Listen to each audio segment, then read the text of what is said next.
Hey, I'm here with Matthew Cordaro, specialist in oil. He's going to give us some insight on a few more facts here that we were talking about last week. Matthew, how are you today? I'm fine. How are you, Alan? I can't complain. You know, it's been a crazy week, and the oil numbers, they were good last week, and it looks like, again, your predictions were correct. You know, another problem we got here, Matthew, is cybersecurity. I mean, you hear about this in the day and age we live in. I mean, just on a small scale, you hear about hacking on credit cards, but what about the electric grid? What about the real important grids in this country? How safe are we from total destruction, basically? For years, the utility industry has been very concerned about its security, the security of its system. For the most part, historically, the attention has been addressed to physical terrorist-type acts. To disable the electric system. However, with the emergence of the digital world we live in now, that threat has expanded through the use of these cyber attacks to basically potentially affect huge areas of the country who depend on the transport of electricity over the different grids in the United States. Now, so far in the United States, it hasn't been much of a problem. There's been some reports of attempts at cyber attacking some of the systems, but it never resulted in any problem. The utilities were able to deal with it. However, internationally, major events are starting to take place. One that comes to mind or is in the forefront right now is in the Ukraine. There was a massive cyber attack that put hundreds of thousands of people in the dark there. Now, the suspicion is that the Russians are responsible for this, and it really does take a sophisticated entity to be able to deal with that and deliver such an attack. But the officials are reluctant to point fingers right now. But it is of concern. In the United States, it's of concern. There's been legislation adopted dealing with it, the Cybersecurity Protection Act of 2015 and the FAST Act recently enacted also deal with cybersecurity and the communication between private and governmental entities.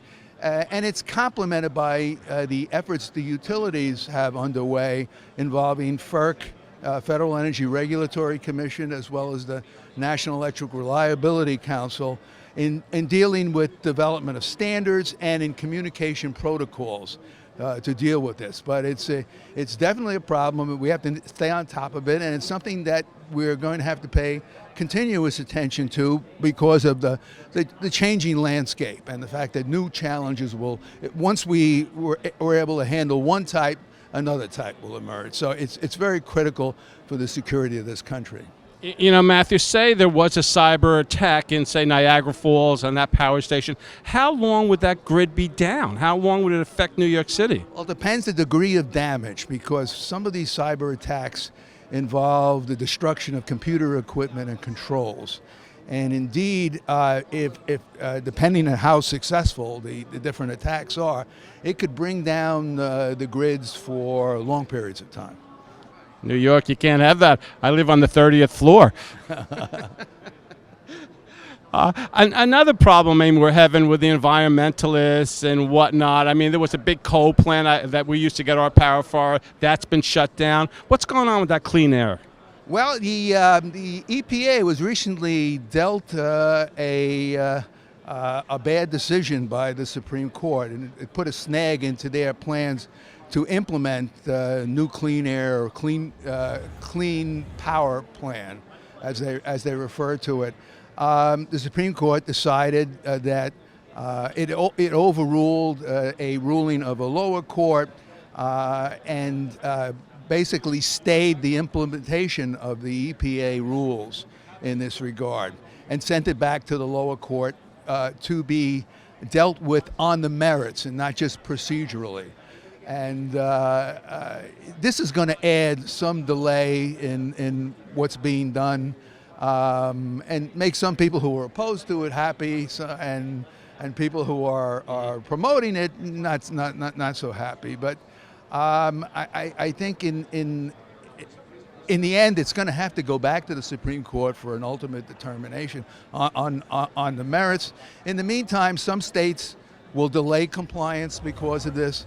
Other states who have a lot of momentum right now will go forward and implement changes and programs to address these.